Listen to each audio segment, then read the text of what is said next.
حالا تو چرا عصبانی هستی ماما؟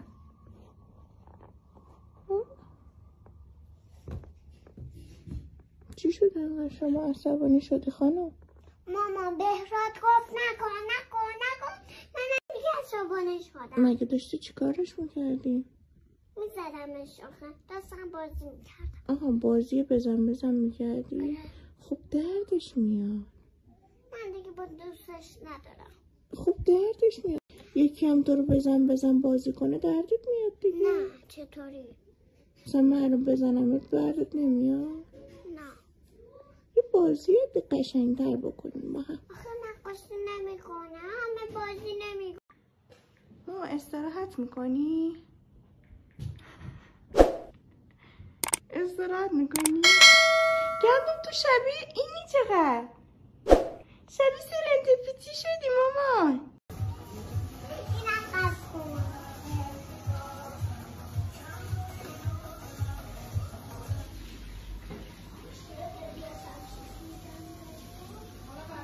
تو با داشتی نمیکنه که با مهربونی. بیا اینجا با من یه ذره صحبت کن. الان چه احساسی داری ماما؟ بهراد با من بازی نمیکنه. بهراد باد بازی نمیکنه. خب چه احساسی داری تو؟ نمیدونی؟ ناراحتی؟ آره.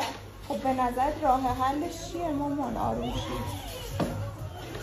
با من بازی نمیکنه. همش توی این نقاشی میکشه. همش میخواد نقاشی بکشه؟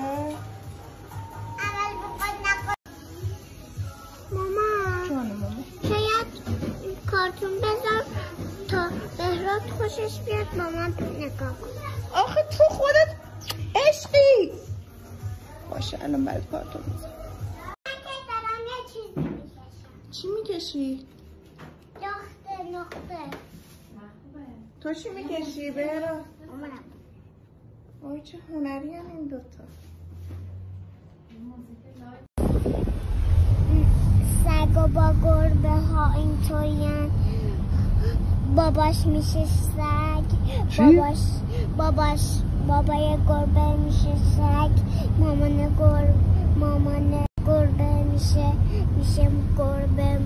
خودش هم از گربه است. آره نه تو شبیه کدومشون؟ اینو به من بگو. گربه. من شبیه کدومشونم؟ تو شبیه هاپویی. خب بعد اگه چون ماما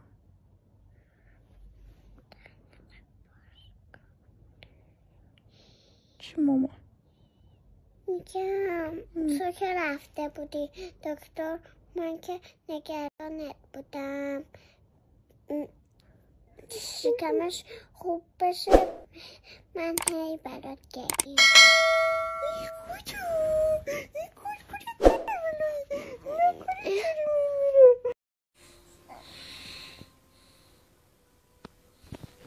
فیلم میگیری؟ کجا؟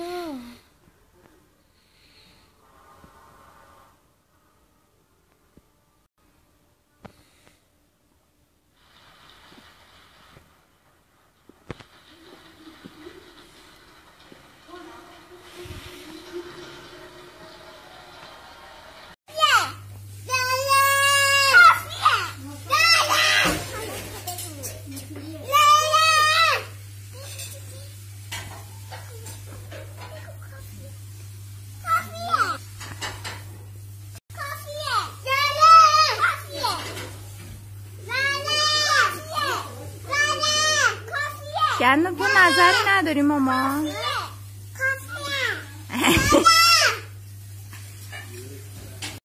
چی یه بار دیگه تلفظش کن. چرا میگی بغض؟ بگو چی؟ مامان چرا میگی بغزله؟ بغزله؟ آره بگو بزغله. بغله. من مرد تنهای شبم، مهر خاموشی و لبم، تنها و غمگین رفته ام، دل از همه گسسته ام، تنها غم غمگین و رسوا تنها و بی فردا منم تنهای تنها غمگین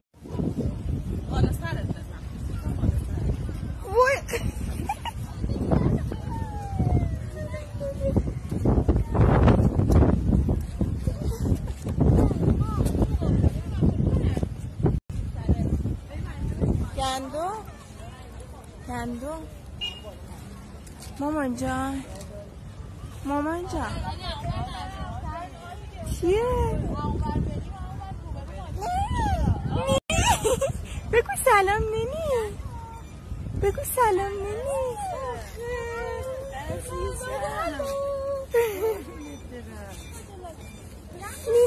نینی خجالت کشید براش بوس بفرست اینجوری بده